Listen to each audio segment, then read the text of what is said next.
Assalamualaikum warahmatullahi wabarakatuh. Alhamdulillah, jumpa lagi dengan saya Hartanto Saryono di program Tajwidku, benahi bacaan sesuai tuntunan. Saat kita membaca Al-Quran, lalu waqaf atau menghentikan bacaan pada fathah tanwin, maka langkah kita adalah mengganti fathah tanwin tersebut menjadi huruf alif. Dan kita baca dengan panjang 2 harakat, tidak boleh lebih dari 2 harakat. Karena waqaf pada fathah tanwin ini disebut dengan istilah maddul iwad atau mad iwad.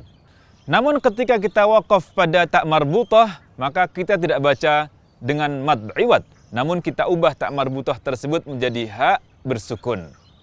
Contoh mad iwad misalnya ketika kita waqaf atau menghentikan bacaan pada kata dhabhan.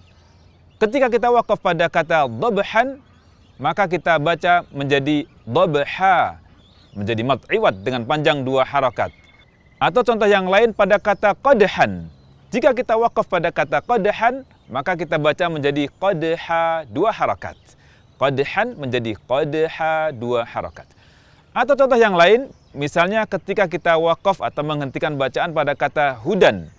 Kata hudan, maka kita hentikan menjadi huda.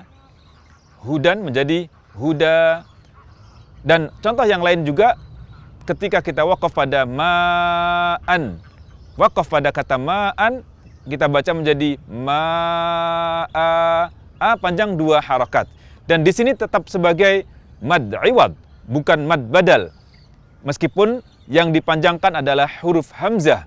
Karena huruf alif yang ada di setelah huruf hamzah tersebut bukan alif asliyah, namun dia merupakan alif aridhah yang ada, yang muncul karena kita waqaf pada fathah tanwin. Adapun yang dikecualikan adalah tak marbutah, di mana ketika kita waqaf pada tak marbutah kita ubah menjadi ha bersukun. Contoh ketika kita menghentikan bacaan pada kata faridatan, maka kita baca menjadi faridah. Faridatan, tak marbutah di akhir kata ini berharokat fathah tanwin dan kita baca menjadi faridah dengan huruf ha bersukun. Faridatan menjadi faridah, atau hamiyatan menjadi hamiyah. Yang perlu kita ingat ketika kita waqaf pada maddul iwad adalah jangan memanjangkan mad iwad lebih dari 2 harakat. Dan yang kedua, jangan menambahkan hamzah di setelah mad. Misalnya ketika membaca hakiman yang kita waqafkan menjadi hakima, jangan dibaca hakima. Hakima berarti menambah hamzah. Yang tepat kita baca hakima, suara lepas tanpa menutup pita suara. Demikian bahasan kita seputar maddul iwad atau mad iwad.